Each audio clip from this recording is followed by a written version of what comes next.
Baik, bismillah saudara-saudaraku, semangat pagi. Kali ini saya akan mencoba untuk menyampaikan tentang materi di kuliah kita di mata kuliah proposal skripsi. Nah, lebih khusus lagi, ini adalah materi untuk tatap muka ke-6 yang topiknya adalah tentang penggunaan software penyusun citasi dan referensi. Nah, ini selalu bertahap,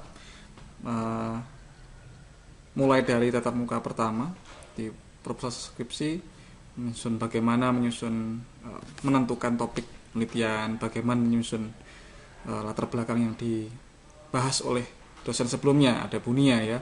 Kemudian yang saya ini start di tatap muka keempat, di mana topiknya adalah yang keempat adalah kemarin cara melakukan penelusuran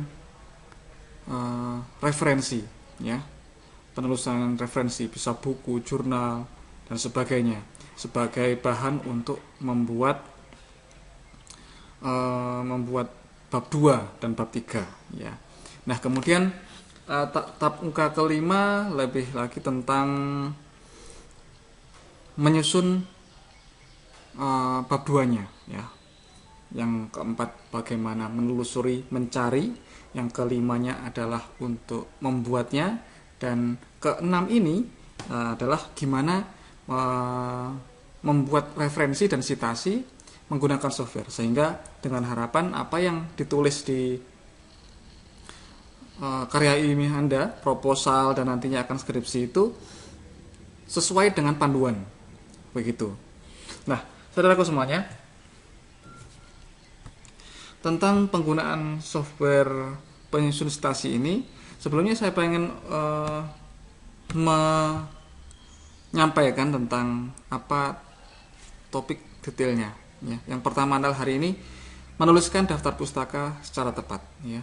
Kemudian yang kedua menyusun referensi secara otomatis ya, otomatis dalam hal ini menggunakan software tadi. Ya, software yang kita gunakan sangat familiar dengan kita, yaitu pakai Microsoft Word. Nah, sebetulnya banyak sekali software yang bisa digunakan, tapi ya kita gunakan ini saja. Kemudian gimana supaya Anda semua bisa melakukan parafrase. Parafrase, apa itu parafrase? Harus tahu.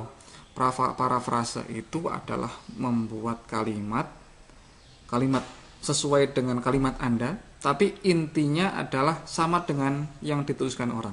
Ya, contohnya gini misalkan.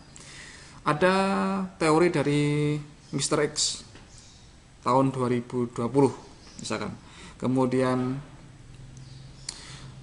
Anda akan membuat suatu kalimat parafrase teori tentang yang dibuat oleh Mr. X itu, yang intinya sama.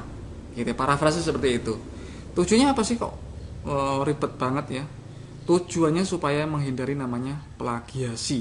Plagiasi penciplakan. Ya, kalau nanti Anda sudah membuat jurnal ya, nanti jurnalmu yang dihasilkan dari skripsi itu akan di-upload ya di sini, di unit juga ya, ada unit sendiri di mana Anda akan dicek mana yang bagian-bagian yang mengalami plagiasi ya, mana yang asal comot. Nah, itu yang nggak boleh. Sehingga kita perlu bikin parafrase ini di samping dengan referensi yang tepat gitu. Nah, saudara, ini gambaran contohnya daftar pustaka ya. Daftar pustaka kayak gini adalah ya kira-kira kalimat yang isinya ada nama, tahun terbit, judul buku ya, ada tempat terbitnya dan penerbitnya ya. Nah, ini adalah daftar pustaka. Nah, sebetulnya bisa langsung ngetik secara Anda buka buku kemudian ketik satu persatu juga bisa, tapi gimana kita akan membantu Anda supaya secara otomatis gitu. Kalau ini citasi itu kutipan ya kan, kutipan contohnya gini, Kumar 2003 mengatakan dan seterusnya. Kemudian menurut Timonen, O'Donnell dan Humphreys 2003, pelayanan e-government merupakan bla bla bla bla. Ini adalah sitasi. Dimana setelah Anda bikin sitasi, maka di halaman paling belakang Anda akan bikin nulis ini. Kalau misalkan di paragraf Anda ada namanya Kumar, maka di bagian daftar pustaka harus ada Kumarnya. Misalkan ada di paragraf Anda mengutip Tim Monen, O'Donnell dan Humphreys 2003, maka tentu di daftar pustaka pun juga ini harus ada. Itu aturannya. Kemudian, nah sekarang langsung kita bahas tugas Anda, ya. Tugas Anda yang sudah Anda upload, kita coba cek. Nah, ini adalah link tugasnya. Anda harus ngirim nama, name, dan kelas. Kalau Anda kemarin sudah mengumpulkan, aman ya. Nah, Anda diminta untuk mengupload judul bab 2 dan juga daftar pustaka. Sekarang kita coba lihat, ya, kita cek. Hari ini saya mau mengecek untuk yang dari kelas A dan kelas D, ya. Kita ambil sampel.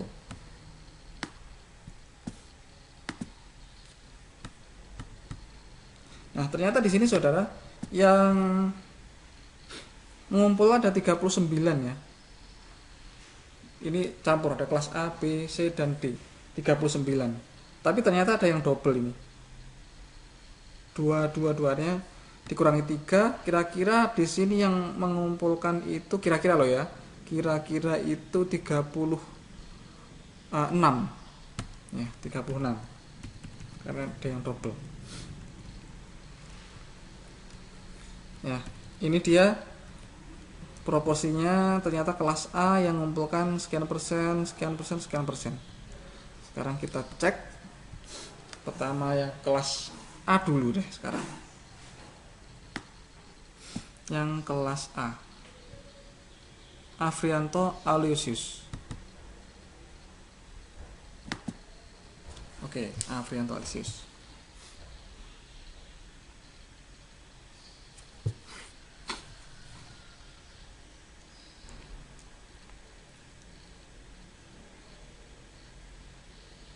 Nah, ini dia.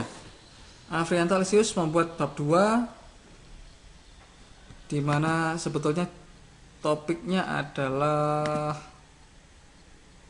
pengaruh pemberian tumbukan bawang merah sebagai penurun suhu tubuh pada balita demam di Puskesmas Lubuk Buaya, Kota Padang, tahun 2018. Kota Padang, rumahnya Anda mana? Ya. Ini judul Anda loh, ini topik Anda ya, bukan topik orang lain, karena yang diusulkan untuk Anda. Kemudian sekarang saya coba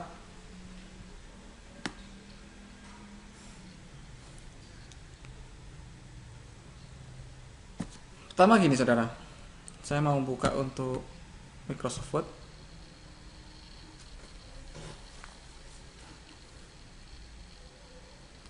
Ada panduan penyusunan skripsi dan proposal skripsi yang sudah diupload di Google Classroom, itu Anda bisa gunakan. Nah, ini tahap permulaannya. Saya mau menyampaikan secara awal ya tentang apa yang harus Anda setting di Microsoft Word. Pertama adalah ukurannya saudara. Ukurannya kita gunakan A4 ya, sesuai dengan panduan. Kemudian di margin ya, batas kanan batas kiri ya, ini nih saudara. Jadi antara ini sampai sini, ini kiri, atas, kanan, dan yang bawah itu perlu kita setting juga berapa harusnya ya. Yang kalau ini secara otomatis kalau kita buka dari halaman baru di 2,54 cm, tapi sekarang harus kita rubah.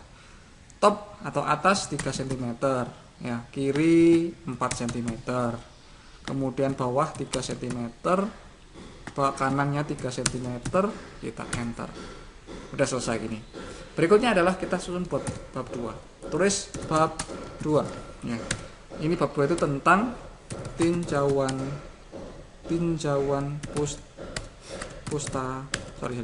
pustaka. Kemudian kita rubah dulu ini fontnya, jenis hurufnya Calibri, yang kita harus rubah jadi Times New Roman. Ukurannya itu kalau nggak salah 12 ya, 12. Kemudian nah, kita nambahkan poin-poin.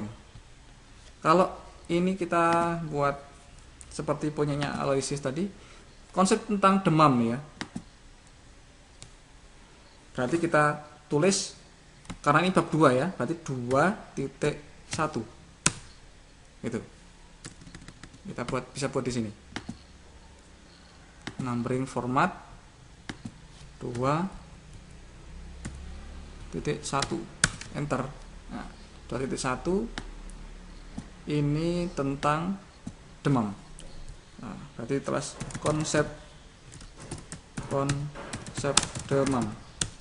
Kemudian yang kedua, kalau kita lihat judulnya ini ternyata tentang, berarti ada variabel demam, kemudian bawang merah dan suhu tubuh ya. Itu saja. Tumbukan bawang merah, kemudian demam, suhu tubuh, dan suhu tubuh balita, bisa gitu. Kita tambahkan konsep demam, konsep bawang merah, konsep suhu tubuh. Nah, gini. Kemudian kita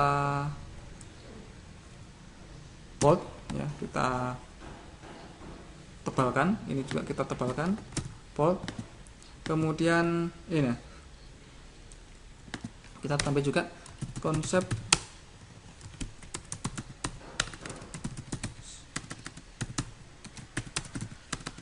pengaruh bawang merah terhadap suhu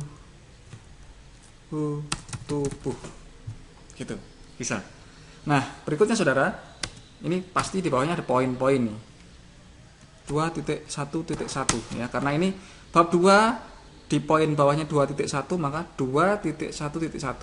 Kalau yang ini maka ada 2.1.2 dan seterusnya. Nah, sekarang kita pengertian demam, contohnya gitu ya. Bisa juga, terus kemudian kita bisa bahas tentang penyebab demam. Misalkan lagi 2.1.3, ini tergantung dari sumber yang Anda peroleh ya. Penyebab demam, klasifikasi demam contohnya, dan seterusnya ya, dan seterusnya ini. Kemudian bawang merah, pengertian bawang merah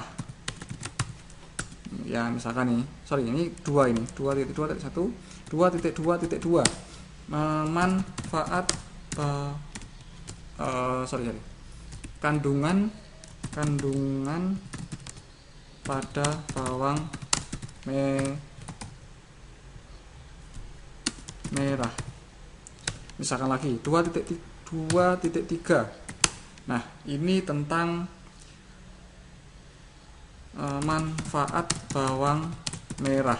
Nah, dan seterusnya.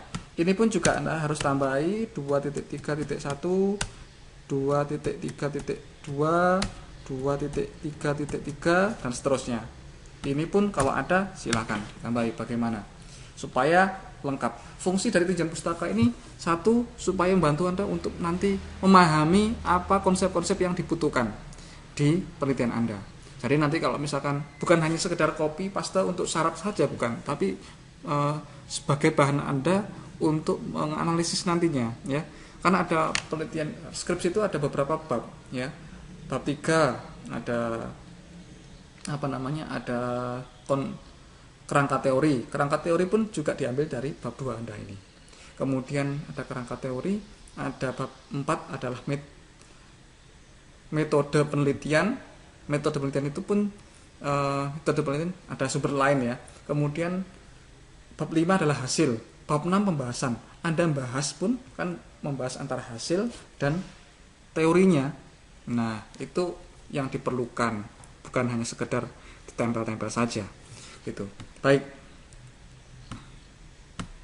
Berikutnya saudara. Kita ambil contoh nih ya. Ambil contoh dari miliknya Alfrianto Billy. Ini demam. Ya, kita langsung copy aja. Kemudian taruh di sini konsep demam. Nah, ini perlu kita betulkan dulu. Jangan lupa untuk spasinya adalah spasi double. Nah, kayak gini. Spasi double. Sorry, ini sebenarnya gini aja bisa sih. Ya. Bisa. Kemudian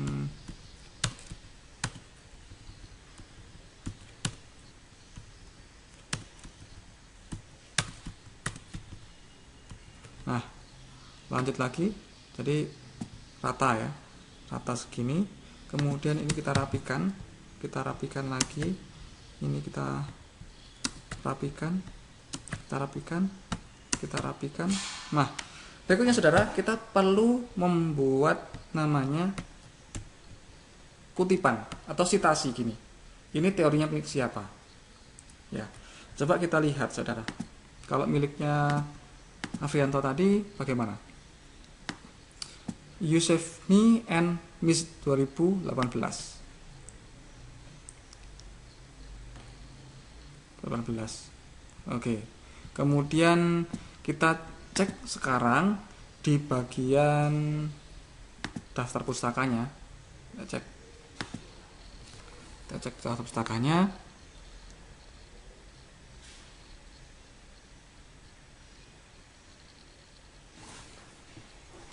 Yusefni Miss. Nah, gini.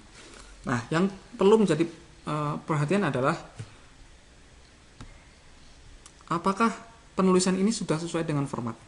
Ini tahunnya ada kurungnya, ini nggak ada kurungnya, nggak ada kurungnya. Kemudian judul bukunya ini ternyata hurufnya huruf besar semuanya. Kemudian ini huruf kecil. Nah, bagaimana? Oke, kalau menurut buku panduan penyusunan skripsi di Unitri, format yang digunakan untuk daftar pustaka adalah jenis Harvard namanya, penulisan Harvard. Ada daftar pustaka itu model tulisannya macam-macam, ada APA, ada Harvard dan sebagainya. Nah, kemudian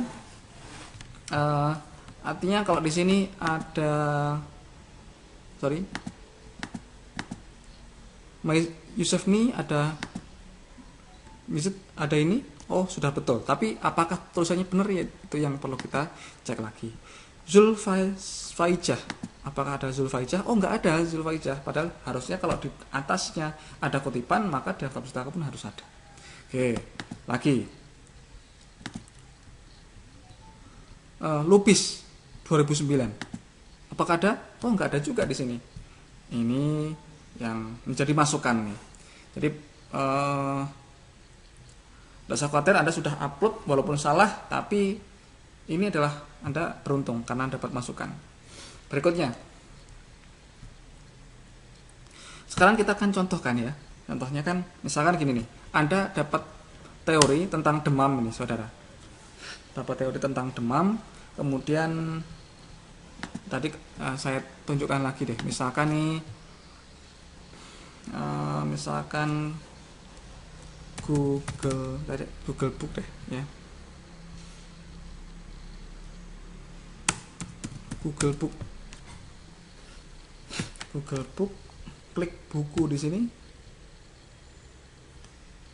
Saya cari misalkan pengertian demam.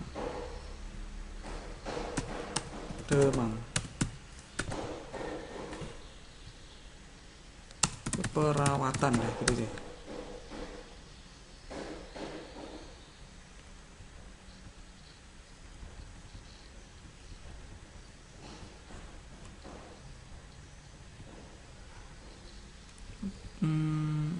Gini deh.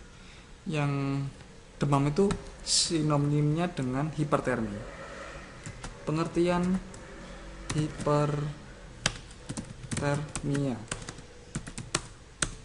hipertermia. Nah, sekarang kita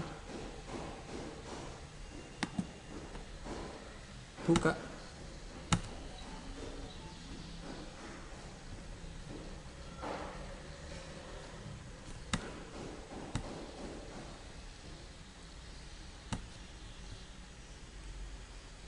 Mana ya demamnya ya?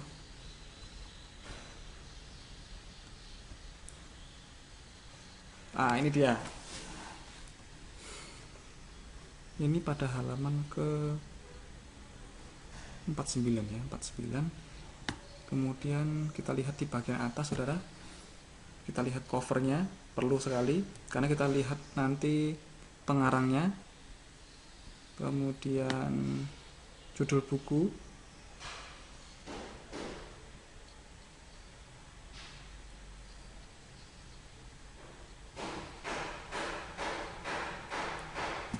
Pengarang,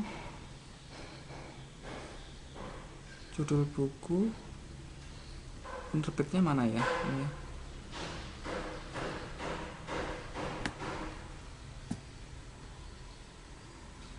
Karena kita perlu sekali penerbit, judul buku untuk menulis nanti di bagian daftar pustaka. Kita cari aja lagi yang lain supaya nanti bikin daftar pustaka yang enak.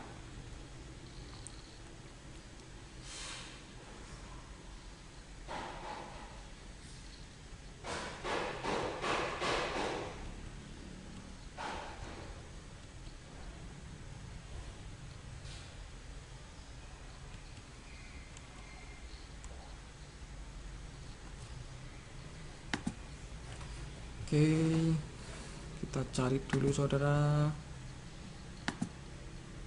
Misalkan dari buku ini.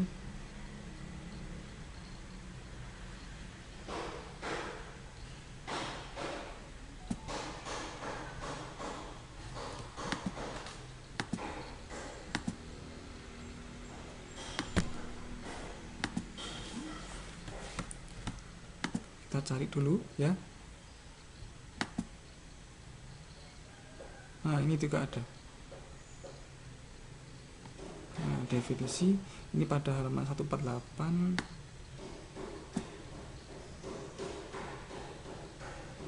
Judul buku. Wah, cocok ini dia. Ya. Ini nih saudara. Kita 148 kita cari dulu.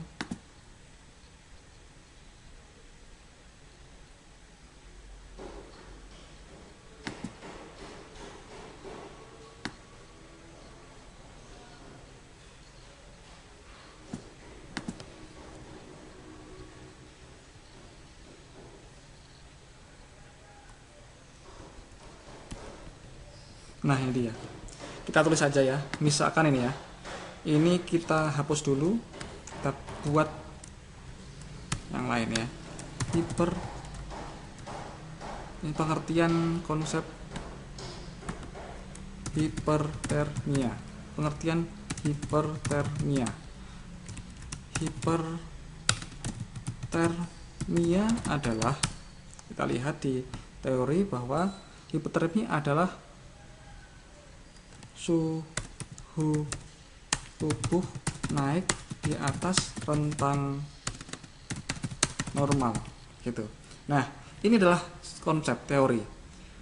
Perlu kita tuliskan yang namanya kutipan. Ya, kutipannya gini. Ini perlu kita gunakan software ini, aplikasi Microsoft ini. Kita klik reference. Kemudian klik insert citation, add new source ya. Kita tambahkan sumber. Source itu sumber. Sumbernya dari mana? Dari buku ini, saudara. Nah, ini adalah author, penulisnya, titel judul buku, year, tahun, city kotanya, publisher adalah penerbitnya. Sekarang kita coba. Ini dari buku, kemudian nah, kita perlunya cover bagian depan ini. Nah, ternyata Allen Vestal Carroll. Kita tulis Allen Vestal Carroll ya. nama depan, author, edit, last, akhir ya. Carol, nama terakhirnya. First, nama depan, Allen. Kita lihat lagi, Carol Vestal, Carol, depannya Carol ya. Balik saya, Carol, yang belakangnya Allen, tengahnya Vestal. Kita tambahkan add, karena ini penulisnya satu ya cukup satu. Kalau dua tambahin lagi nih, gitu. Misalkan ya, penulisnya ada dua, Wahyudini Metrikayanto, tulis nama belakang Metrikayanto, firstnya Wahyu, middle-nya Dini. Add. Oke, ini kalau dua ya, kita sekarang langsung masuk di judulnya. Judul bukunya apa sih? Judul bukunya adalah Memahami Proses Keperawatan dengan Pendekatan Latihan.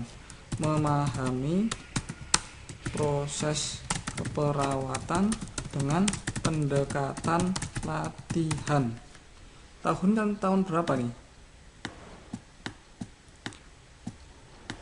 Tahunnya tahun 98.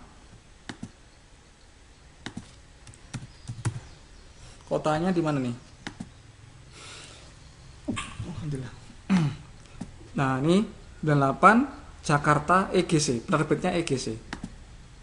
City Jakarta, publishernya EGC. Kita klik OK. Nah, saudara, ini secara otomatis sudah ada nih. Kita hyperlink besar nih. Nah, Allen Metrikayanto 98. Gitu, sudah otomatis. Kemudian di paling bawah kan kita perlu nuliskan nih daftar pustaka, ya kan? Terus daftar pustaka, kemudian kita tambahkan referensi. Saya bilang tadi kan otomatis, maka kita klik di sini bibliografi ini. Insert bibliografi aja langsung. Insert, nah sudah. Jadi langsung ada daftar pustakanya. Kita nggak ngetik lagi. Gitu. Udah, saya rasa itu saudara yang perlu diperhatikan. Jadi ada lagi, kita tadi juga membahas tentang yang namanya ya, ini tahap-tahapannya parafrase. Saya bahas tentang parafrase. Parafrase tadi kan pemahamannya adalah membuat kalimat lain tapi intinya sama. Nah, coba kita lihat nih. Google parafrase adalah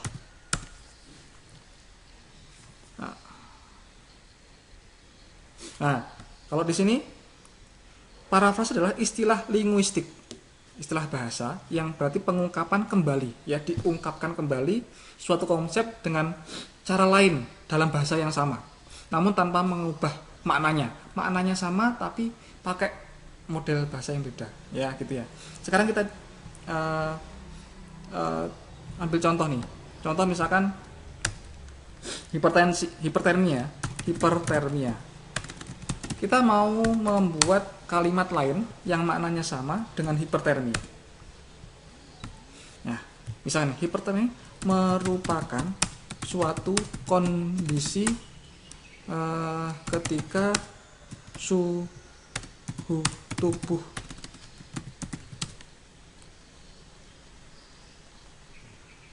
mengalami kenaikan dari rentang normal. Nah, isinya sama, intinya sama, tapi model kalimatnya dibuat sedikit berbeda. Itu yang disebut dengan parafrase. Dan ini pun juga kita wajib menulis ininya, ya. Gitu. Nah, otomatisnya gini, otomatis citationnya Allen. Nah gini, langsung otomatis ya, kita nggak ngopi-ngopi tadi. Baik, ini kalau ini sudah kita parafrase, ya kita hapus karena isinya sama. gitu, dan seterusnya saudara. Jadi itu tips-tips gimana bikin bab 2, kemudian bagaimana untuk membuat parafrase, sitasi, dan daftar pustaka. Jadi itu saudara yang bisa saya sampaikan. Kemudian, nah ini teknik parafrase, mengubah klausa ke frase, sebaliknya aktif ke pasif ya. Misalkan kalimat pasif ke aktif kan, misalkan buku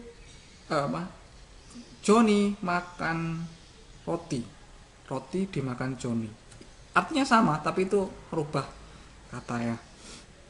Kemudian merubah kalimat aktif menjadi pasif, merubah sinonim ya. Misalkan nih tadi ada demam, hipertermi adalah sesuatu yang sama tapi itu sinonim gitu. Teknik-teknik dalam membuat parafrase gitu. Itu saja yang bisa saya sampaikan. Terima kasih, semoga bermanfaat saudara. Dan jangan lupa yang belum membuat atau mengupload tugasnya segera diselesaikan.